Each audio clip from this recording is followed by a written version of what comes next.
রাজশাহীর বাঘা উপজেলায় শারদীয় দুর্গোৎসব উপলক্ষে মতবিনিময়ের সভা ও আর্থিক সহায়তা প্রদান করা হয়েছে। শনিবার ২৭ সেপ্টেম্বর বিকেল ৫টায় চণ্ডীপুর বাজার সংলগ্ন ১ নং বাজুবাঘা ইউনিয়ন বিএনপির আঞ্চলিক কার্যালয়ে এ অনুষ্ঠান অনুষ্ঠিত হয়। অনুষ্ঠানে প্রধান অতিথি হিসেবে উপস্থিত ছিলেন মোহাম্মদ হামিদুল ইসলাম হায়দার মিলিটারি।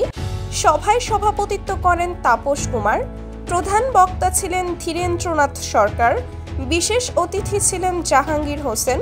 অনুষ্ঠানটি সঞ্চালনা করেন নয়ন সরকার। জাতীয়তাবাদী দলের ভারপ্রাপ্ত চেয়ারম্যান তারেক রহমানের পক্ষ থেকে আর্থিক সহায়তা প্রদান করেন আমিনুল ইসলাম মিঠু।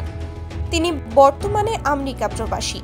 এ সময় বক্তারা বলেন, বিএনপি সব সময় জনগণের কল্যাণে কাজ করে এবং ধর্ম বর্ণ নির্বিশেষে প্রতিটি মানুষের পাশে দাঁড়ায়। তারেক রহমানের নির্দেশে আমরা সব ধর্মের মানুষকে সমানভাবে মূল্যায়ন করি। শারদীয় দুর্গোৎসব কেবল হিন্দু সম্প্রদায়ের উৎসব নয়, এটি বাঙালি সংস্কৃতির এক অবিচ্ছেদ্য অংশ।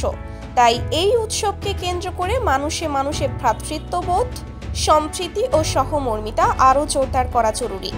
আজ বাঘার ৪০টি মন্দিরে পূজা আয়োজনের জন্য আর্থিক সহায়তা দেওয়া হয়েছে।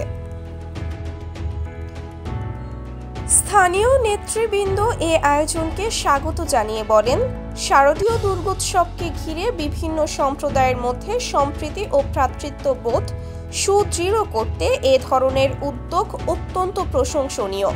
তারা আশাবাদ ব্যক্ত করেন, রাজনৈতিক দলগুলোর সামাজিক দায়বদ্ধতা থেকে নেওয়া এ ধরনের উদ্যোগ আগামী প্রজন্মের কাছে সহনশীলতার দৃষ্টান্ত হয়ে থাকবে।